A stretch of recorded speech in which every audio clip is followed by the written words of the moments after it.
How's everybody doing? I'm David Kurt. I'm the broker of record with Lake City Realty, and we're thrilled to be reaching out to a lot of our local politicians that are running for the upcoming election. Today, we're so thrilled to have Craig Gravelle with us. He's the Nickel Belt candidate for the Green Party, and we're happy to have a conversation about housing and what that looks like for Craig and for the Green Party together. So, Craig, do you want to give us a little bit of an intro for yourself? Sure. So my name is Craig Gravelle. I'm running as the Green Party of Canada candidate for Nickel Belt. I'm 24 years old. I've been working as a cook now for 6 years. I'm a recent college graduate, and I myself, being a young person, have my own experiences with the housing market in Canada, and I want to try to provide my I guess viewpoint, and I guess a lot of other young Canadians' viewpoint on the housing market. Yeah, fantastic, fantastic. Where are you a cook right now? Just curious. I work at Cousin Vinny's in the Hanmer location. He has two locations. Yeah, yeah, fantastic. One of my favorites. Every time I'm getting to the valley, I love the wings there. That's for sure. So Yeah. well, fantastic. Thanks for joining us today. And yeah, today we want our conversation to focus kind of on the housing industry, as that's kind of the nature of our industry that we're in. So, and you're a perfect person to have this conversation with, because you are that young person that, I don't know if you're in the housing market now or if you're renting or whatever position you're in. But now more and more, especially after COVID, we find young first-time home buyers have the idea of owning a home. And I know, especially in a lot of Southern Ontario places, it's become just completely unachievable. Yeah. And in Sudbury and surrounding area, like we are still, our average price points increased 50,000 in the last 12 months. Like Yeah. what are you seeing, or do you guys have any idea on policy or anything like that you'd be doing to kind of help people make it a little bit easier to get into the housing market? Sure. So you're definitely right about especially the housing prices in Southern Ontario. I used to live in Mississauga myself. I had to live with multiple roommates down there just to afford rent. When it comes to Sudbury, it is still growing. Like you said, $50,000 over the last 12 years or so. And it is becoming a little bit harder for younger Canadians such as myself to find housing or opportunities or even rental opportunities. So when it comes to, working on ways to find solutions to fix problems that don't take away from others, what we got to do is we got to invest in people, and then trust in people to make the right or the decisions that we believe that the Green Party believes that people will make. So that includes, passing daring policies like a guaranteed livable income, for instance, that helps as an income support program that helps people pay for mortgages or rent and stuff like that. So you guaranteed living income, is that kind of like a universal, like a UBI that basically is like, I know the kind of a buzzword that a lot of people are using in today kind of thing. So is that kind of where the Green Party believes that things could go? Yeah, so the guaranteed livable income is kind of like a variation of a universal basic income. It actually is a big part of our party platform. It provides more people with more choice, dignity, and opportunity, as well as the ability to pay for certain necessities like rent or transportation, clothing, food, stuff like that. With the goal with the guaranteed livable income or a universal basic income is to provide everyone an income floor, because it's a lot easier to build from an income floor than it is from a safety net. And so that's the goal with the guaranteed livable income. There are also other housing strategies that the Green Party of Canada will be using to allow for young Canadians to enter the home market as well.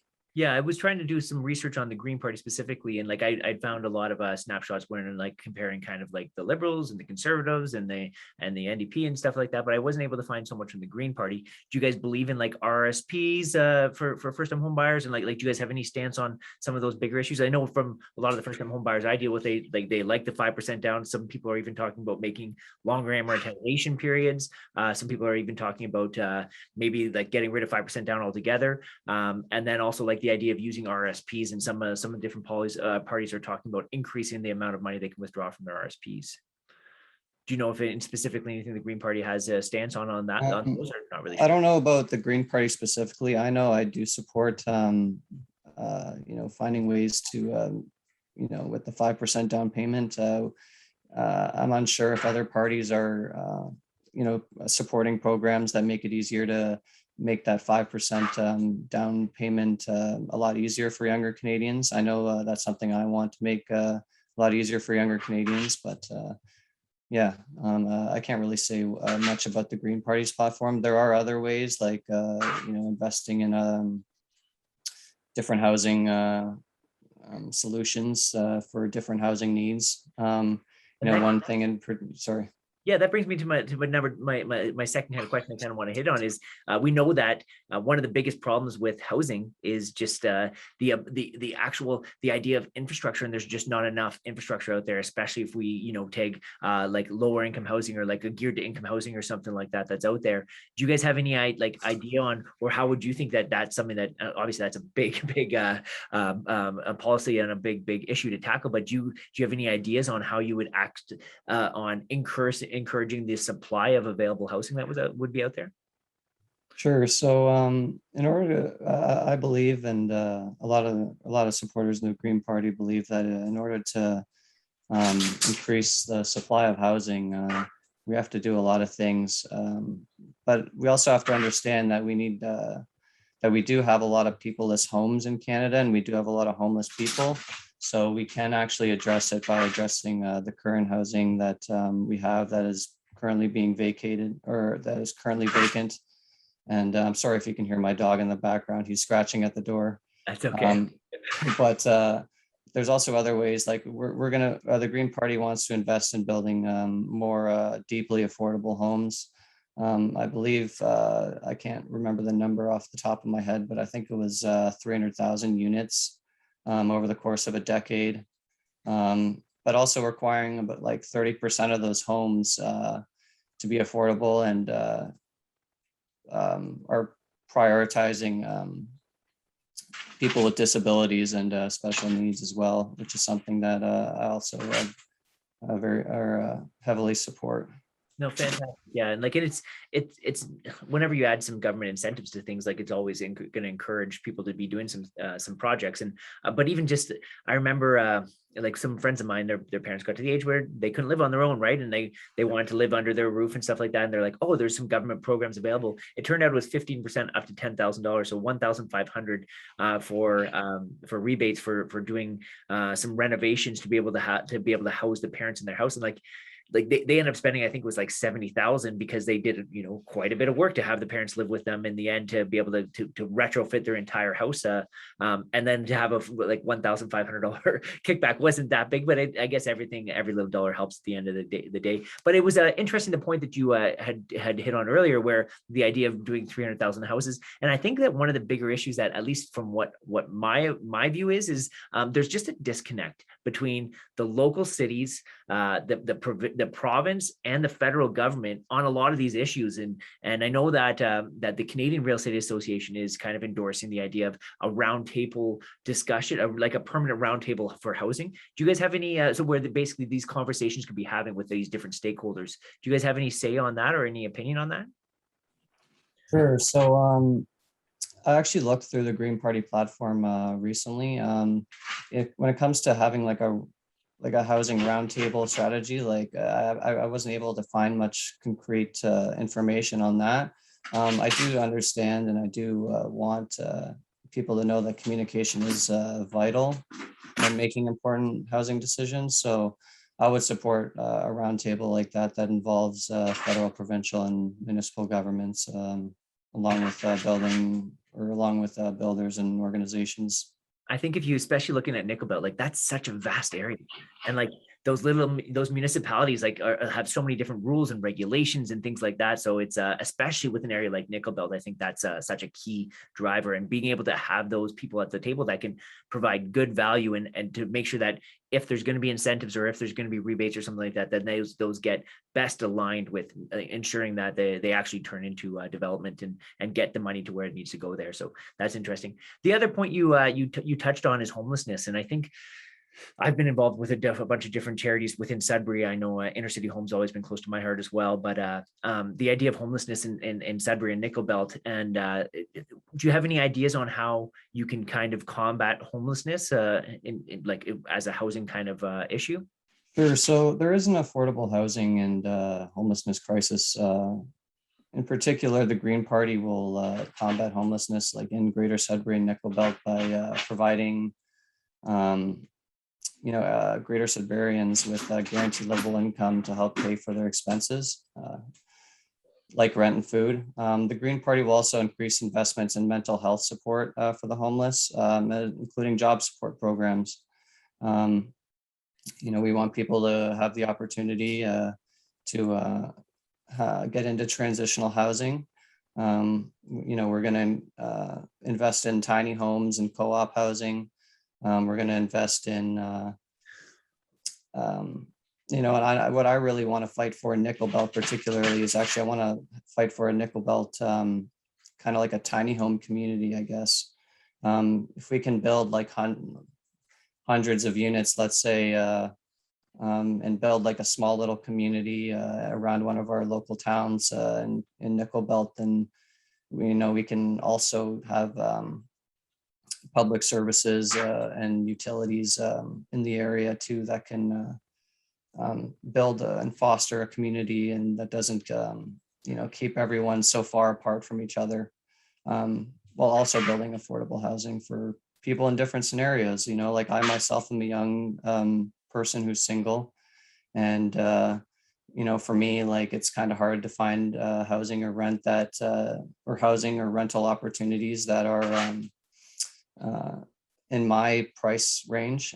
So I think like tiny homes, not only for the homeless are great, but it's also great for people like me who are in my situation.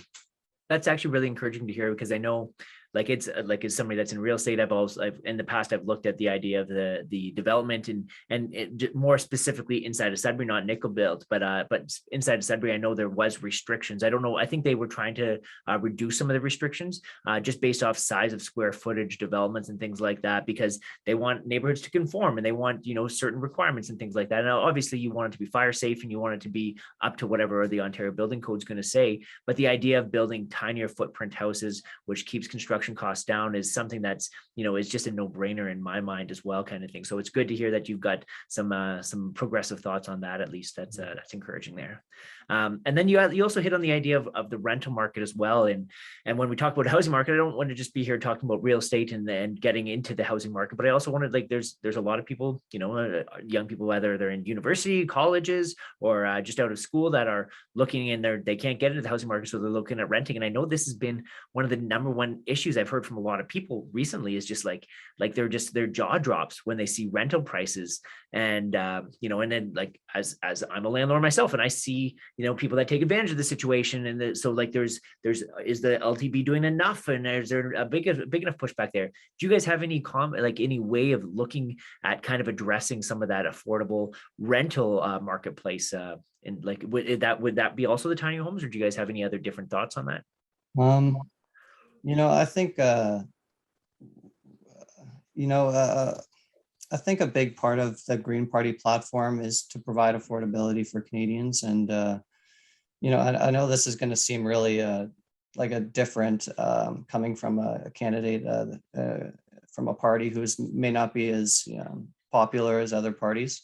But we believe in providing Canadians money through a guaranteed level income that will help people afford their rent. And, for me, at least I'm 24 years old. I'll keep bringing that up. Like, housing has been, rising for decades, at least it seems to me. And for me, the solution isn't to try to, try to address housing prices and rental prices. A big part of the solution is to try to address income. Because what we really have is an income shortage. You hear a lot of people saying we have a labor shortage. What we have is an income shortage. So if we can provide everyone an income floor that helps them build a life on top of that, people will be able to afford rent, and that's kind of where we're trying to come at with a guaranteed livable income here. Fantastic. Yeah, I remember doing some just a little bit of reading on a UBI system, and the idea that if people don't have to take a job, then they can like they take a job because they want to, or they're going to do something they love or whatever. So it's that level of happiness in a society like that, definitely starts increasing quite a bit, right? So at the end of the day, there's going to be logistics in terms of paying for it and things like that. But again, that's all. Those are all what can happen and be flushed out through policy kind of thing. Well, that's kind of, like, this is the questions that I had today. Again, I was really trying to take a focused approach from a housing perspective, rentals and ownership. I think you're an awesome person to have this conversation with, a 24-year-old individual that's, in the Nickel Belt area and like looking to, trying to get a foothold into this marketplace, whether it's a renting or buying kind of thing. Do you have anything that you want to leave our viewers with today? I just want to leave viewers with, the message that I'm trying to provide voters a different candidate, I guess.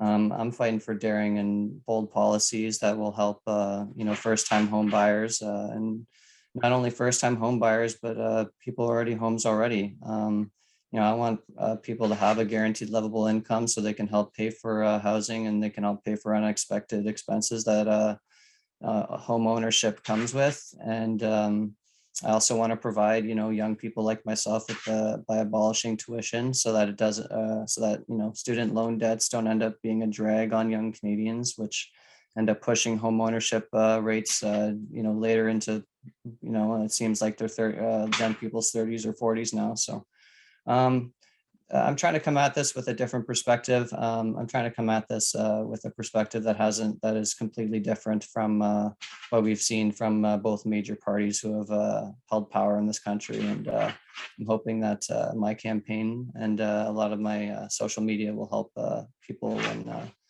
looking at this from a different viewpoint, hopefully.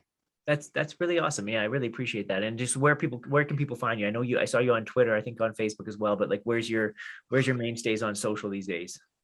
Yeah, so I'm not on much social media nowadays. I have a Facebook, Twitter, and Instagram. I barely use my Instagram, but my Facebook is I think it's at or Craig Gravelle GPC, I believe. We're happy And my Twitter is Craig Gravelle NB. We're happy to put your contacts in the show notes as well. But yeah, fantastic. And if they have any questions, they can look you up online. I know you've got your website as well, kind of thing, but where's the best place to get a hold of you if anybody has a question? Yeah, so you can email me at craiggravelle32@gmail.com, or you can give me a phone call at 705-280-7750. Amazing. Thank you again for having us on the camera today, and we appreciate taking the time. All right, thank you very much, and thank you. See you later. Bye. See ya.